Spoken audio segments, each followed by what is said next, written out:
मैं Azhar Pathan Mahatma Gandhi secondary Sindhu high school की history class 9th में आपका स्वागत करता हूं। तो बिना समय गंवाए हम लोग चलते हैं आज की हमारी हिस्ट्री की क्लास में।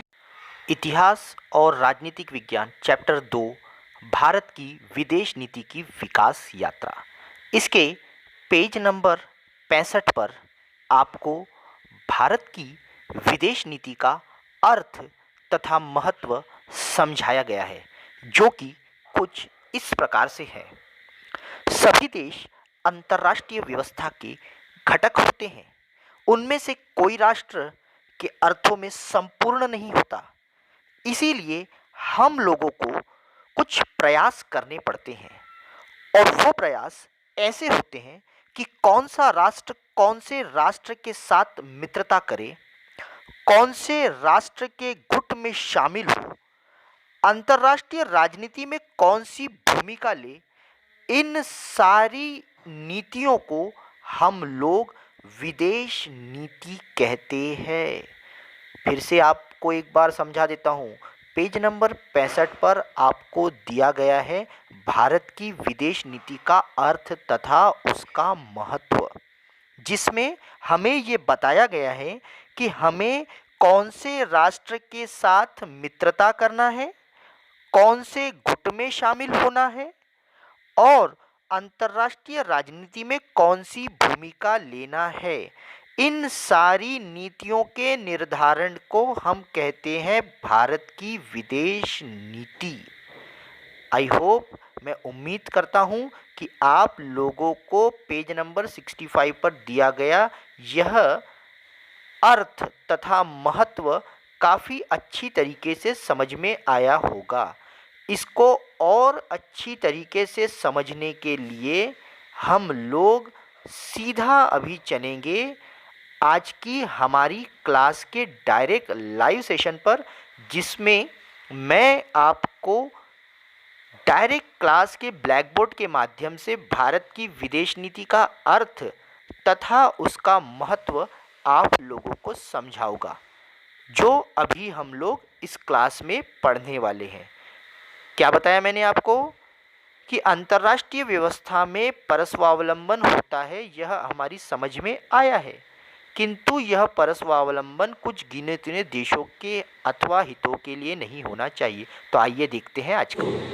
जैसा कि अभी हमने इतिहास और राजनीतिक विज्ञान की टेक्स्ट बुक का पेज नंबर 65 पर आज हमने जो चैप्टर पढ़ा जिसका नाम था भारत की विदेश नीति की विकास यात्रा, पेज नंबर 65 पर इसी भारत की विदेश नीति की विकास यात्रा का अर्थ और महत्व ये भी आपको पेज नंबर 65 पर दिया गया है।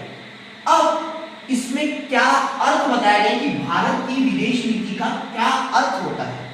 इसमें पेज नंबर 65 के फर्स्ट पैरा पर आपको दिया गया है कि विदेश नीति अर्थात फॉरेन पॉलिसी, पॉलिसी अर्थात नीति अर्थात कि हमें कौन से देशों के साथ मित्रता करनी है। पहला पॉइंट क्या बोला मैंने आपको, कौन से देशों के साथ मित्रता करनी है, कौन से देशों के समूह में रहना है।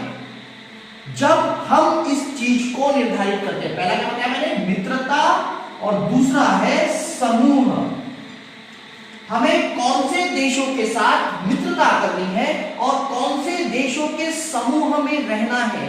जब हम इसका निर्धारण करते हैं तब उस पॉलिसी को अर्थात उस नीति को हम लोग नाम देते हैं विदेश नीति।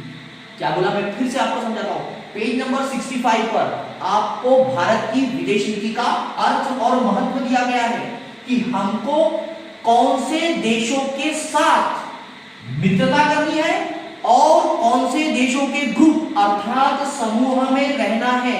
जब हम इसका निर्धारण करते हैं उस चीज को हम भारत की विदेश नीति कहते हैं। समझ में आ गया। विदेश नीति के बाद हमने अगला पॉइंट पेज नंबर 65 पर जो देखा है वो है राष्ट्रीय हित संबंध। राष्ट्रीय हित संबंध के कौन कौन से घटक होते हैं, इसे हम देखते हैं हमारी आज की क्लास में। तो दोस्तों, राष्ट्रीय हित संबंधों के अंतर्गत कुछ घटकों का समावेश होता है। आइए देखते हैं हम उसमें कौन कौन से घटक शामिल हैं। सबसे पहले अपने देश की स्वतंत्रता, प्रभुत्व संपन्नता तथा अखंडता की रक्षा करना अर्थात संरक्षण सर्वोच्च राष्ट्रीय हित है। उसके बाद दूसरा महत्वपूर्ण घटक ये है कि आर्थिक विकास करना भी राष्ट्रीय विदेश नीति का एक महत्वपूर्ण घटक। दोस्तों, आज हम लोग फिर से शुरू करते हैं हमारा अगला टॉपिक, राष्ट्रीय हित संबंध। अब राष्ट्रीय हित संबंध पेज नंबर 65 पर इसके कुछ घटक दिए हुए हैं। राष्ट्रीय हित संबंध के 3 प्रमुख घटक। पहला, स्वतंत्रता। दूसरा, प्रभुत्व संपन्नता। और तीसरा, अखंडता।